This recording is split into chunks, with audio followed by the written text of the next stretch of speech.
One of the most tragic elements of King Henry VIII's life was his fourth marriage, which was rather short-lived and was doomed to fail from the start.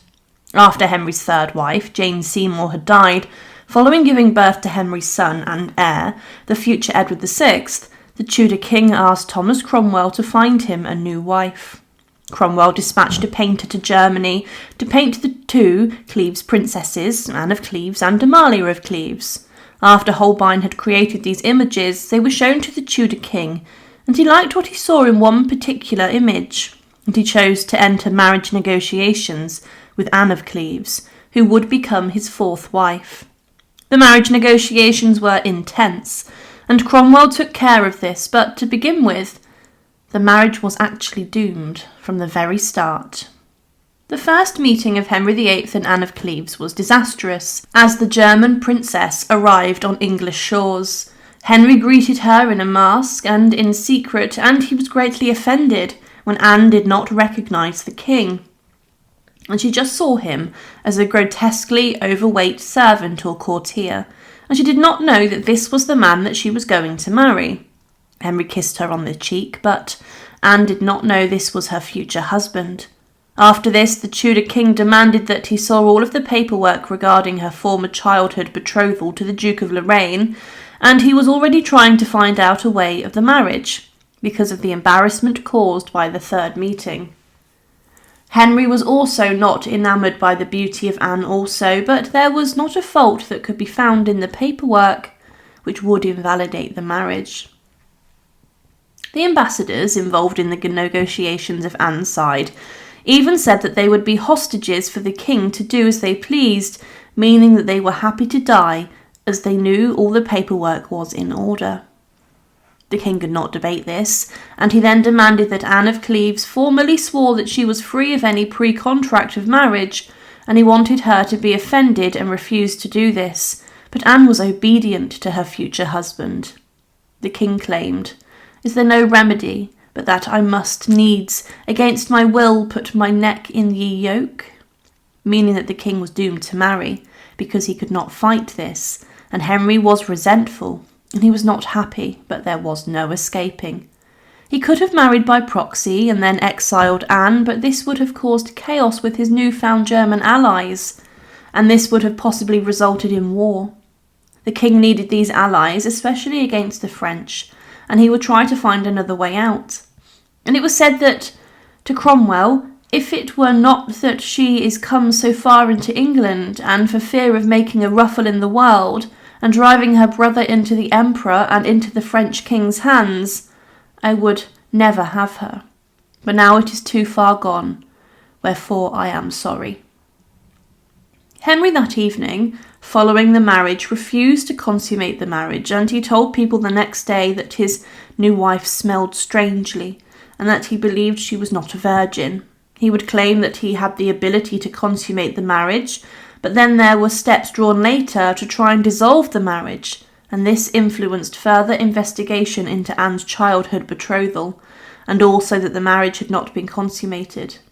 There were talks at one point of even a shocking gynecological inspection of Anne to see if she was still a virgin, but this did not take place. Anne of Cleves was kept in the dark on this, and she was then told rumours of what was happening, and that Henry wanted to get rid of the marriage. Anne was woken up in the middle of the night, and she was told that Henry's commissioners needed to speak with her, and it must have been terrifying for her, and the fourth wife of the Tudor Queen probably believed that she was going to be arrested, and that she would later be executed on made-up charges like Anne Boleyn, the second wife, was. This was a very scary time, and there's reports that on the 6th of July that Anne even fainted when these guards came into her chambers, but she was revived, and she was told that the king was a virtuous and gracious man who would not execute her. But how could Anne of Cleves trust Henry VIII? She was a young princess living in a foreign country, without all the home comforts of her previous life. This must have been very intimidating in itself, but her husband was the man who had executed his second wife to get rid of her on false charges, following detailed investigations launched by Cromwell and other courtiers who were vying for the king's attention. With this, Henry VIII had previous, and Anne must have known about this, as the English king's reputation and the fate of Anne Boleyn had reached European circles. When the guards came in, she must have believed she was being sent to the Tower of London. And Anne of Cleves was a very intelligent woman. She was not stupid, and she was very clever, and she knew that because of these marriage problems, she could have lost her head. But whether Henry VIII considered executing her or not is another matter. It's likely that this possibly crossed the mind of the English king, as he had done this before, but Anne Boleyn was the daughter of an English noble, and she wasn't the daughter of a European duke and dynastic family and a princess in her own right. If Henry would have executed Anne of Cleves, then it is likely there would have been a huge European war caused by this, especially as Anne had come over a short time before, and executing her or even imprisoning Anne inside of the Tower of London would have been a declaration of war. Anne would sign a very generous agreement and settlement with the English king to annul their marriage, and it cost Henry a significant amount. Anne would be considered the king's sister and have precedence over all other ladies in England after the Queen and the King's children, and she was given a huge annual income and a huge number of houses and property, including Richmond Palace.